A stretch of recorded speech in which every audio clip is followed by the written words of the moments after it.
Hello एस्पारेंट्स। तो चलिए start करते हैं आज की ताज़ा खबरों से। ऊपर से हम देखते आ रहे थे, वैसे सीधा हम एडिटोरियल पेज पर ही आते। तो एक AQI वाला है, एक अपाची इन द एयर है, थोड़ा बहुत देख सकते हैं हम। बाकी तो नहीं है इसमें कुछ, डाइट का भी नहीं कुछ। ट्रम्प साड़ा तो डील, हायर हाइडलिज्म तो नहीं देख सकते। ट्रम्प साड़ा तो डील हाइज एंटी, ठीक है, ये भी इतना कुछ बॉल बाय बॉल कमेंट्री है।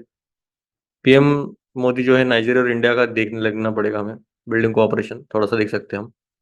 मशीन का छोड़ दीजिए।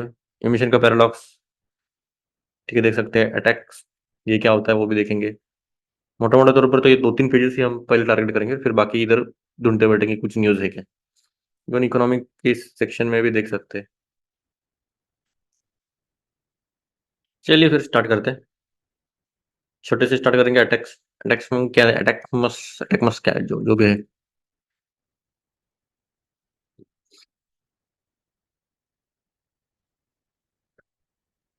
फिर से हैंग हो गया।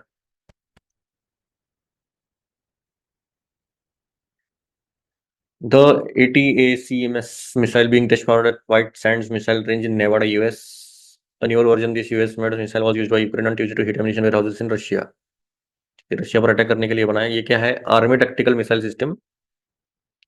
देर are several variants of attack attack बोलूंगा मैं। Missile system that often carries various amounts of cluster bomblets. Attack missile for the first time in 2023 में किया है। अच्छा, ये है क्या? रेंज 70 से 300 किलोमीटर तक है। 300 बॉम्बलेट्स है। M39 ब्लॉक है। यूक्रेन 70 से 300। अच्छा ठीक है, इन्होंने अलग अलग वेरिएंट दिए। और एक इतना याद रखिएगा, USA का है ये। ठीक है, अमेरिकन मेड मिसाइल है लॉन्ग रेंज के लिए। और ये यूक्रेन ने यूज किया है। उस इंडिया से कुछ रिलेटेड रहता तो हम जरा डेप्थ में जाते, पर इसमें इंडिया से रिलेटेड तो कुछ है नहीं। चलिए।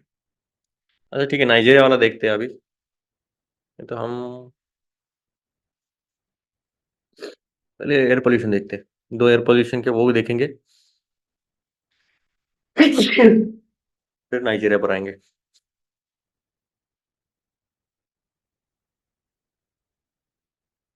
Addressing the pollution calls for sustained action and an answer to a question. Despite this toll, why is bad air not an election issue? Election issue क्यों नहीं है? In 2020, the center set up the Commission for Air Quality Management to coordinate the work of different pollution control bodies. देखो, ये CAQM क्यों बनाया गया था?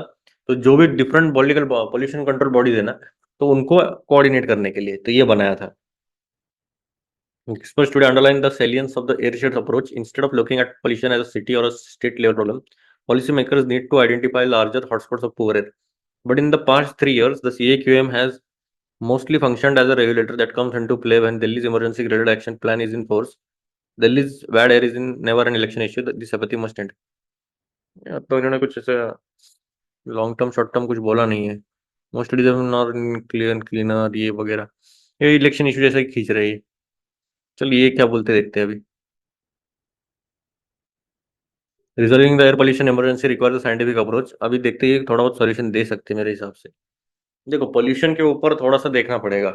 एक दो पॉइंट भी मिल गए ना अच्छे, तो भी अच्छी बात है। I remember writing about green blue print cope and new abnormal 8 दिसंबर 2023, पिछले साल का। भाई साहब, इतना भी याद है इनको। Around this time last year when COP28 was underway in Dubai, pointing out that any strategy to combat air pollution must not only address immediate concerns but also have a long term sustainable approach based on science. तो ये तो important है। Short term तो रहना चाहिए, immediate तो करना ही करना चाहिए। और ऐसे भी मेजर्स लेने चाहिए कि ताकि हमें सस्टेनेबल मतलब लॉन्ग टर्म भी हमें उसका फायदा मिले। Resource frameworks for such an approach must look at air shades, not political और regional.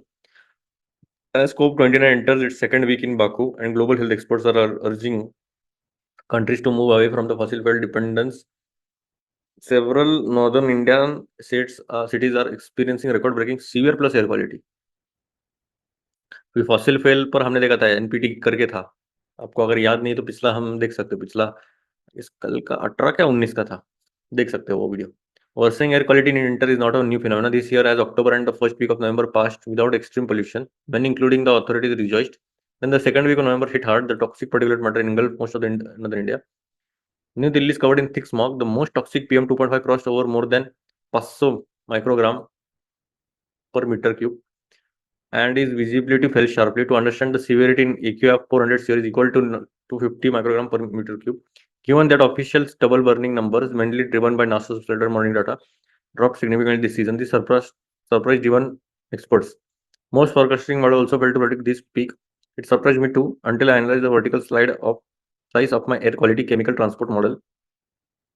Typical winter conditions link to extreme air stagnation had अभी देखो इन्होंने क्या बोला है। पहली बात तो जो एयर क्वालिटी है वो कोई नया फिनोमेना नहीं है कि हमारा जो एयर क्वालिटी है नॉर्दर्न इंडिया का प्रॉब्लम क्या होता है पता है क्या? ये नॉर्दर्न इंडिया है, ठीक है, ये रफ स्केच बना रहा हूँ इंडिया का, ये इंडिया है हमारा। तो ये जो पार्ट रहता है ना, तो ये सबसे ज्यादा हिट रहता है, मतलब इधर सबसे ज्यादा स्मॉग आता है, स्मोक प्लस फॉग, ठीक है, धुआं बोलते हैं उसे। तो इसका मेन रीजन रहता है इधर के जो विंड्स रहते हैं ना उतने एक्टिव नहीं रहते। अगर विंड्स रहते तो ये मतलब गया रहता आगे, पर इससे क्या हो रहा है, ये स्टैग्नेंट इधर ही रहता है। और इधर स्टबल बर्निंग भी ज्यादा रहती है, पंजाब हरियाणा में है ना, स्टबल बर्निंग बहुत ज्यादा होती है, उससे और बढ़ जाता है, प्लस पॉल्यूशन रहता है, प्लस ठंड रहती है। तो उससे जो एयर क्वालिटी इंडेक्स है ना वो बहुत डेंजर, डेंजर मतलब 500 के ऊपर गया रहेगा अभी सीवियरनेस। हमने देखा है पिछली बार एयर क्वालिटी इंडेक्स का सीवियरिटी कितना, किसका क्या है, सीवियर, सीवियर प्लस। तो ये होता है। अभी नासा ने भी बोला था कि भाई ये ड्रॉप हो गया है बहुत अच्छी तरह से, पर अचानक से बहुत बढ़ गया है ये, तो इसके लिए सब सरप्राइज थे कि भाई ऐसा कैसे बढ़ गया। Two salient points in this regard. One, if weather conditions and wind levels are favorable for intrusion from Punjab, Haryana adjoining areas, and they are fast enough to recede over NCT, then a threshold even 400 to 500 fires combined with stagnant conditions can have an adverse impact local. Two models show a thick blanket at 500 meters instead of clear sky. This is just about the boundary layer that separates the lower atmosphere from the inversion layer above. This blanket descends. अच्छा ठीक है, ये सब technical बात है। Given the rate of climate change, अच्छा ये थोड़ा देखते हैं।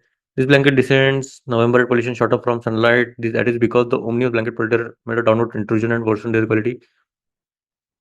External pollution as well as local emissions will not serve. Given the reality of climate change, there are many factors at play and they demand multidisciplinary, multi-sectoral solutions. देखो ये question आएगा सीधा mains में। The reality of climate change, there are many factors at play and they demand multidisciplinary and multi-sectoral solutions. Discuss या analyze, लिख लो ये question. We are witnessing many unusual events. The warmest October on record, the uncertainty around the onset of La Nina and more. The La Nina associated with a good monsoon was initially expected by June. We have witnessed a good monsoon and La Nina is yet to set in properly. La Nina is important to the air quality discussion because it is associated with the better wind circulation. देखो ला नीना का, देखो जैसा मैंने बताया था पिछले videos में भी मैंने बताया, जो ला नीना है हमारे लिए अच्छा है क्योंकि हमारे लिए जो है वो मानसून अच्छा खासा लाता है। आपको मैंने वो पूरा फिनोमिना भी बताया कि ये गर्म बेल्ट होता है, इधर से एवापोरेशन होता है, ये आगे जाता है, ये इधर बारिश गिरती है। एल निनो में उल्टा हो जाता है। तो अभी लानी ना आने से क्या होता है, ये जो सर्कुलेशन है विंड का तो वो अच्छा हो जाता है, और इसकी वजह से क्या होता है, जो एयर रुकने वाली रहती है तो वो रुकती नहीं है। Winter 22 was a case in point. The air we breathe is a choice we make as a society at the expense of our health and that of young children. The air quality issue this time has thrown up more questions than answers. We need to ensure greater transparency on such an important matter. The greatest confusion was that some incredible private agencies shown EK readings of more than 1000 to 1500 while the official figure never goes beyond 500. Using the same data from the authority, this is because India's guidelines for converting mass concentration of pollutants to the EK figures are based on its own breakpoint. देखो problem क्या होता है पता है क्या, हमने जो रखा है सीवियर प्लस वाला कैटेगरी तो 500 के ऊपर बोला है बस। अभी 500 के ऊपर कितना है सीवियर वो नहीं पता ना, 500 के ऊपर है मतलब बहुत सीवियर है। अभी कुछ कुछ जो ऑफिशियल फिगर बता रहे कि 1500 तक गया है, मतलब 1000 1500 तक गया है इसका EQI का रीडिंग्स। अभी समझ सकते हो, फिर अभी ये भी थोड़ा ट्रांसपेरेंट रहना चाहिए। It's far less stringent than WHO prescribed. Breakpoint is through the threshold level from AQI readings go from one category to another. AQI is set based on our epidemiological data and susceptibility that studies keep Indian environment in mind. That would be fine except for the discomfort of setting a cap at 500 AQI, regardless of how many times the concentration exceed that level. Another serious threat, अभी देखो AQI 500 के ऊपर तक नहीं रहना चाहिए, at least बढ़ाना चाहिए। Another serious issue emerged when a senior research scientist from NASA claimed that farmers in northwest India have changed the time for stubble burning by 3 to 4 hours to avoid detection by the Modi's instrument on board the Terra and Aqua satellite that pass over this area. These satellites are not geostationary, they only pass the areas twice in 24 hours. ये आपने ये देखा है क्या, परमाणु वैसी बात होगी। ये अभी ये सैटेलाइट जब घूमता है ना तो 24 घंटे में बस 2 बार आता है, और ये जब इधर नहीं रहता तब ये आग लगा के होते हैं, फिर हमें लगता है कि भाई इन्होंने कुछ किया ही नहीं। तो this conclusion was based on image from Korean Jio stationery satellite. ये कैसे पता चला, तो कोरियन का सैटेलाइट था उधर, उन्होंने वो देखा। I do not wish to make any judgment on the issue at this stage. However, to understand the truth about the timing shifts scientifically, We should analyze, process the images of our geostationary satellites INSAT. This provide continuous coverage every 15 to 30 minutes. Significant amount of work using ISRO satellite is going to for air application. Unfortunately, not much attention is paid to air quality in this regard. अच्छा, ज़्यादा attention नहीं दे पा रहे हम, बस हम Dodge कर रहे हैं, जो भी प्रोसेस है ना उसको डॉज करने की कोशिश कर रहे हैं, और हमें थोड़ा सा ट्रांसपेरेंसी भी रखनी चाहिए और एक सिग्निफिकेंट अमाउंट ऑफ काम करना चाहिए हमने. This is one reason for our official fire count data is dependent on NASA satellite. We have the capability of becoming independent in this area and may launch new high resolution satellite. हम अभी भी NASA पर dependent है. अभी तक हमारे जो satellites है वो भी अभी तक लॉन्च नहीं हुए. हमने अभी तक ये इनसेट वगैरह तो भेज दिया है. But this requires a push. The early air quality crisis is a reminder to frame strategies by scientifically integrating air quality, climate factors, prioritizing health-centric measures. This can be realized by source. ठीक है, मतलब मोटा मोटा तौर पर तो एक अच्छा खासा बात किया है इन्होंने, पर कंक्रीट निकालना मुश्किल है. सोल्यूशन इस पर निकालना डिफिकल्ट है जब तक पॉलिटिकल विल ना हो. और कुछ है क्या? फायर एक्शन प्लान इटली ने किया. पीएम मेलोनी क्या बोला है? डिफेंस में जॉइंट डिफेंस कंसल्टेटिव मीटिंग्स होंगे, इकोनॉमिक कोऑपरेशन होगा, connectivity, science, innovation, space, migration, mobility, energy transition. अगर कोई भी क्वेश्चन आता है किसी भी कंट्री के ऊपर तो ये 5-6 डायमीटर्स मतलब डायमेंशन आपने लिख लिए और उसमें क्या क्या स्पेसिफिक रहा उस कंट्री के लिए, हो गया. Fifth shipment of buffer onions में रीच टुमारो. अच्छा ठीक है, हम ये देखते हैं अभी नाइजीरिया में क्या चल रहा है.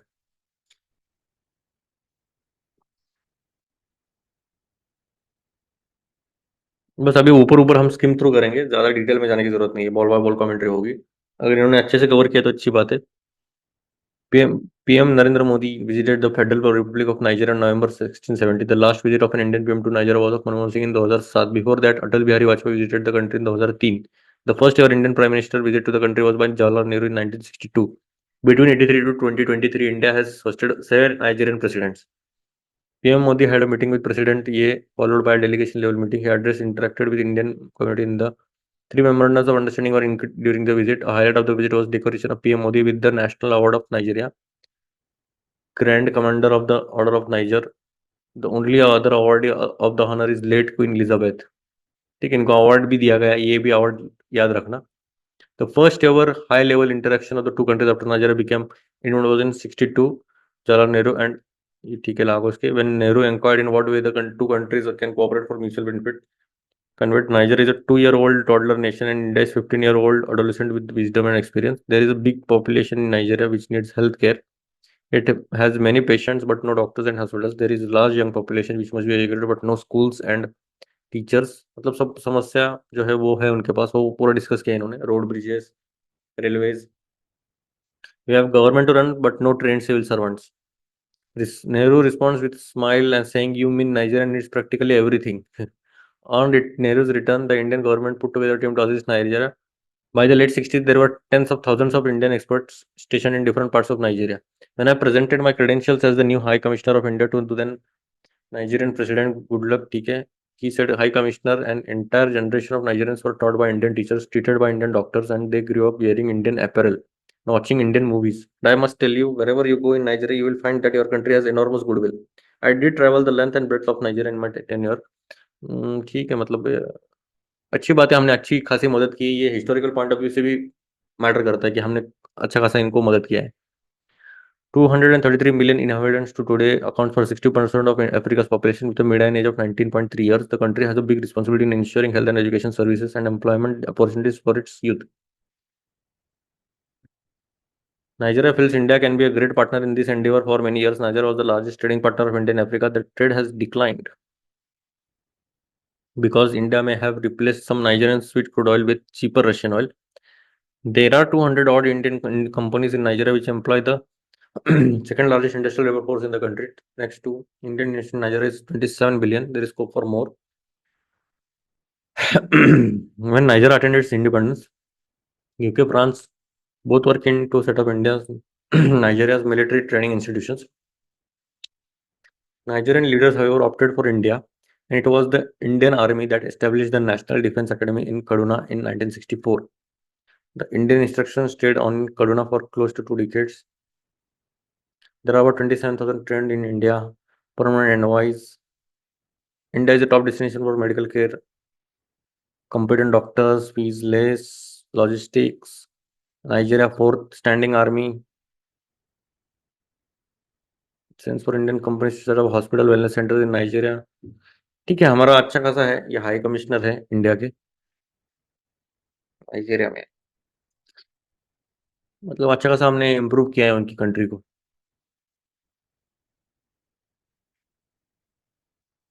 अभी हम देखते हैं दूसरे न्यूज़ कौन से है। अब हम ऐसे ही करेंगे, अब एडिटोरियल पे आएंगे पहले, फिर छोटे मोटे न्यूज़ देखते रहेंगे।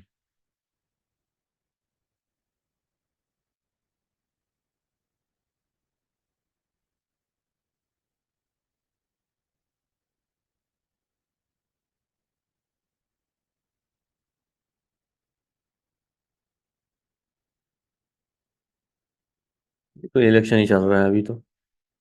इस blood thicker than party. Full election जोर से चलने वाला है। देखते हैं, अभी मुश्किल है डिसाइड करना कौन आएगा।